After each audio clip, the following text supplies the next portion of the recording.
నా మీద అరవడం అంటే ప్రమాదాన్ని నువ్వే దగ్గరకు తీసుకోవడం అన్నమాట. ఏం కావాలి నీకు? ఎందుకు ఇలా చేస్తున్నావు? దయచేసి ఆ వీడియో తీసేయ్. నీకు పంపించాను కాబట్టి డిలీట్ చేస్తాను, బట్ నా దాంట్లో డిలీట్ అవ్వదే.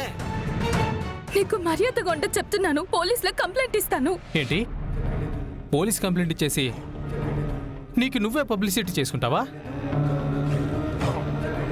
ఆ పని చేసిన మరుక్షణం ఆటోమేటిక్గా ఈ వీడియోలు అలా అలా అలా మార్కెట్లోకి వెళ్ళిపోతాయి. పర్లేదా మరి? ఇవన్నీ కాదు కానీ దీనికి ఒక చిన్న సొల్యూషన్ ఉంది. నేను చెప్పినట్టు వింటే నీకే ప్రాబ్లము ఉండదు. అసలు ఏం కావాలి? ఎందుకు నన్ను టార్గెట్ చేశావు? అసలు నీకు ఈ వీడియో ఎలా వచ్చింది? ఎలా వస్తే ఏంటి, నీ దాకా వచ్చింది కదా. ఇదిగో, నేను భయపెట్టడం, నువ్వు భయపడ్డావు, ఇవన్నీ వద్దు. స్ట్రైట్గా పాయింట్కి వచ్చేస్తాను. ఇప్పుడు ఈ వీడియో నీకు పంపించినట్టుగా ఇంకొకరికి పంపించకుండా ఉండాలంటే నువ్వు నాకు 50,000 ఇవ్వాలి. 50,000? నీ అందాన్ని అందరికీ చూపించకుండా ఉండటానికి 50,000 పెద్ద అమౌంట్ చెప్పు. అదే వీడియో నేను పంపించకూడని వాళ్ళకి పంపించానే అనుకో, లక్షల్లో ఇస్తారు. మంచోని కాబట్టి 50,000తో అడ్జస్ట్ చేసుకుంటున్నాను. ఆ డబ్బులు ఇచ్చేసేవనుకో, ఆ వీడియో నీ దాంట్లో నుంచే కాదు, నా ఫోన్లో నుంచి కూడా డిలీట్ చేస్తాను.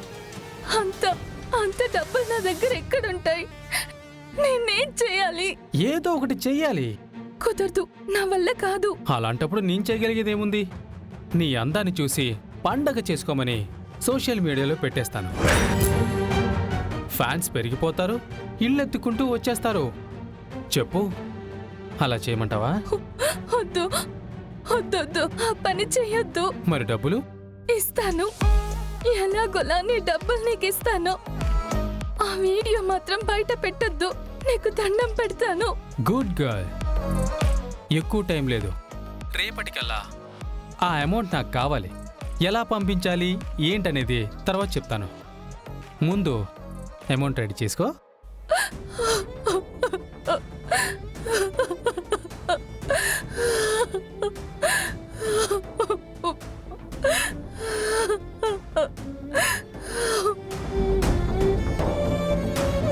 వర్ష, అక్కడేం చేస్తున్నావే?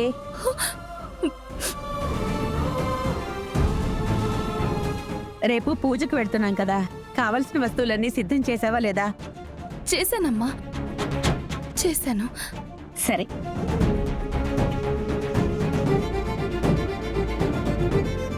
ఏంటి అలా ఉన్నావు? ఏం లేదమ్మా, ఏం లేదు. నువ్వు వెళ్ళు, చాలా చదువుకోవాలి. వెళ్ళు. సరే. ఈ వీడియో నీకు పంపించినట్టుగా ఇంకొకరికి పంపించకుండా ఉండాలంటే నువ్వు నాకు 50,000 ఇవ్వాలి.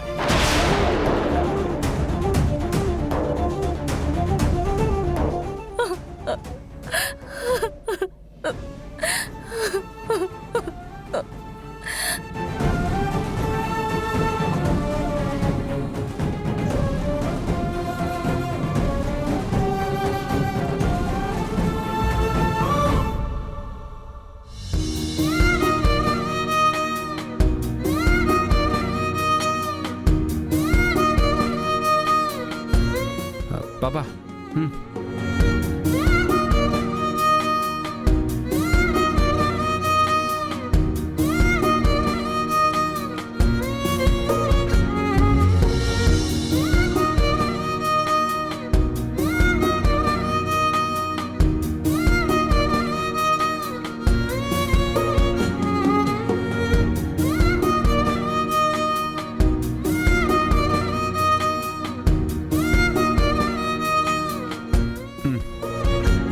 వద్దు చిరంజీవి, నువ్వు వెళ్ళి తిను.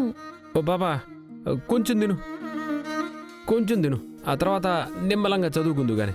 ఇలా తింటూ చదివితే వచ్చేది చదువు కాదు, నిద్ర. చదువుకి నిద్రకి సంబంధమే ఉండదు పాపా. నిద్ర అలసట తీరుస్తుంది, కానీ చదువు జీవితంలో కోరికలు తీరుస్తుంది. విశ్రాంతి తీసుకుంటేనే కదా బాగా చదువుకోగలుగుతావు, అనుకున్నది సాధించగలుగుతావు. ఇదిగో ఈ ఒక్క ముద్ద తిను, ఆహా అయిపోతుంది. అబ్బా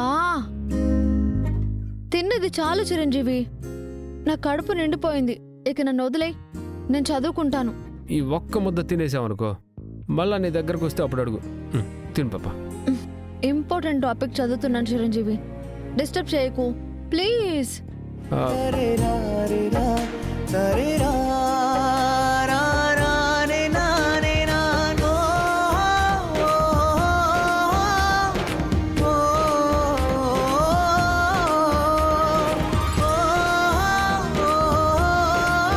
ఏంటలా చూస్తున్నావు?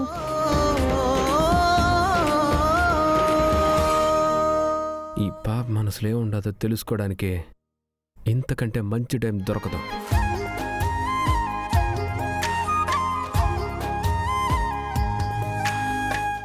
పాప, ఏంటి?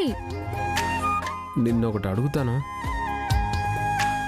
ఏం అనుకో కదా. నన్ను అడగడానికి ఇబ్బంది ఏముంది, అడుగు. ఏంటది?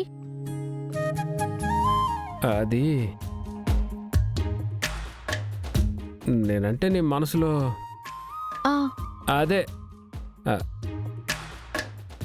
నీ ఈ ఫీలింగ్ ఏందని కదా. ఫీలింగా? ఫీలింగా? ఫీలింగ్ అంటే? అది నీ మనసులో నా మీద అభిప్రాయం ఏందని. ఏమో ఏమో ఏమో ఏమో నాలో ఊపిరి నీవేమో, నిన్నే మించిన లోకం లేదేమో. చెప్పు పాప, ఈడ నరాలు తెగిపోతాండే. ఆ, ఏముంది, ఒక ఫ్రెండ్లా అంతే.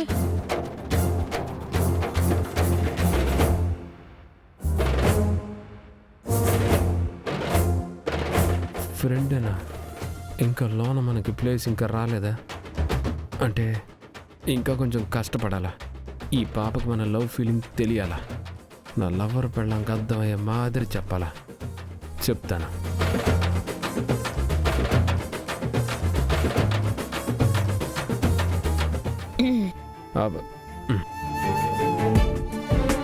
అక్క, ఏంటి ఇలా వచ్చావు? రావాల్సి వచ్చింది. ఇంతకీ మావయ్య గారు ఒప్పుకున్నారా? ఒప్పుకున్నారు, ఆయనే నన్ను పంపించారు.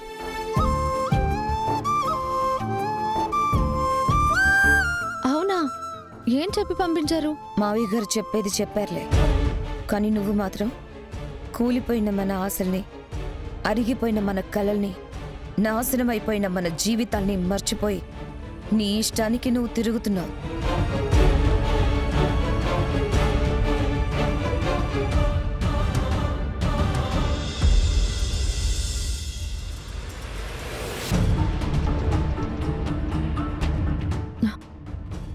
నేనెవరితోనూ తిరగట్లేదక్క. అన్నయ్య ఇచ్చిన ఆటోలో తిరుగుతున్నాను, భవిష్యత్తును వెతుక్కుంటూ తిరుగుతున్నాను. ఇప్పుడు కూడా ఇదిగో ఈ పుస్తకాలను ముందేసుకుని అన్నయ్య కోరిక తీర్చడానికే కుస్తీ పడుతున్నాను.